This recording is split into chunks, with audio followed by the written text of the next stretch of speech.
You know you need boundaries. You've read the articles, watched the videos, nodded along, but when it comes time to say no, to ask for space, to protect your energy, to prioritize yourself, your chest tightens, your throat closes, the voice whispers they'll be mad, you're being selfish, what if they leave? This isn't weakness, it's not indecisiveness, it's your nervous system wired by history mistaking boundaries for betrayal. And guilt, it's not a sign you're doing something wrong, it's proof you're doing something new. Why guilt floods you when you set boundaries? The real reason.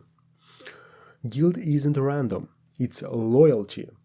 Loyalty to the parent who needed you to be easy, loyalty to the friend who only loved you when you said yes, loyalty to the culture that equates self-sacrifice with virtue. Your brain doesn't hate boundaries. It fears the consequences it was taught to expect.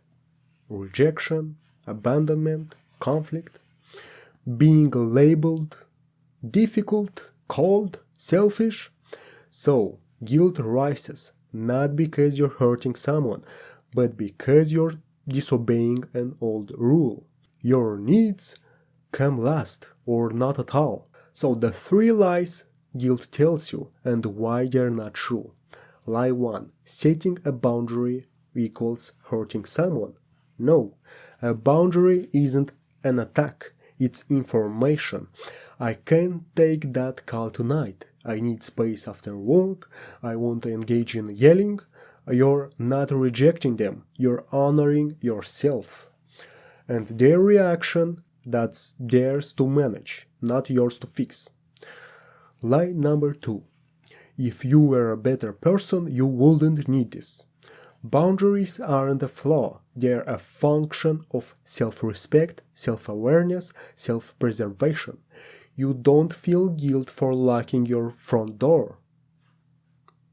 Boundaries are the locks on your energy, your time, your emotional space. Needing them doesn't make you broken, it makes you human. 3rd lie. They'll leave if you say no. Some might, and that's the point. The people who leave because you stop overgiving, they weren't loving you. They were loving your what you provided. That's what they loved. And boundary doesn't push away the right people. It filters out the wrong ones so you can finally breathe. Why guilt doesn't mean you're doing it wrong. It means you're doing it differently. Guilt is the echo of old wiring, not the truth of your worth. Every time you set a boundary and feel that pang, you're not failing, you're rewiring. Your nervous system is screaming, danger, you're breaking the rule, but you're rewiring them. And that's supposed to feel uncomfortable. Not because it's wrong, but because it's revolutionary. So, how to set boundaries without letting guilt take the wheel? Name the guilt, don't obey it. When it whispers, you're being selfish, say, I hear you, you're trying to protect me from disapproval, but I'm choosing safety over sacrifice now. Separate their actions from your responsibility. You are not responsible for their disappointment. You are responsible for your integrity. Say it. I can handle their discomfort. I can't handle betraying myself.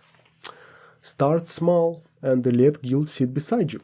Set a tiny boundary. I need 10 minutes alone after I get home. I can't lend money right now. Let the guilt rise. Don't fight it. Don't feed it. Just watch it and do it anyway. Guilt loses power when you stop letting it veto your needs. Reframe. I am not taking something away. I am stewarding something sacred, my energy. Boundaries aren't walls, they are gates, letting in what nourishes you and keeping out what drains you. You're not closing doors, you're choosing where to let love in without self-abandonment. You don't need to earn the right to have boundaries, you were born with it. And guilt, it's not your conscience, it's your conditioning, grieving the loss of your old, self-erasing self. Let it grieve, but don't let it govern. Every no is a quiet revolution, every boundary a reclaiming.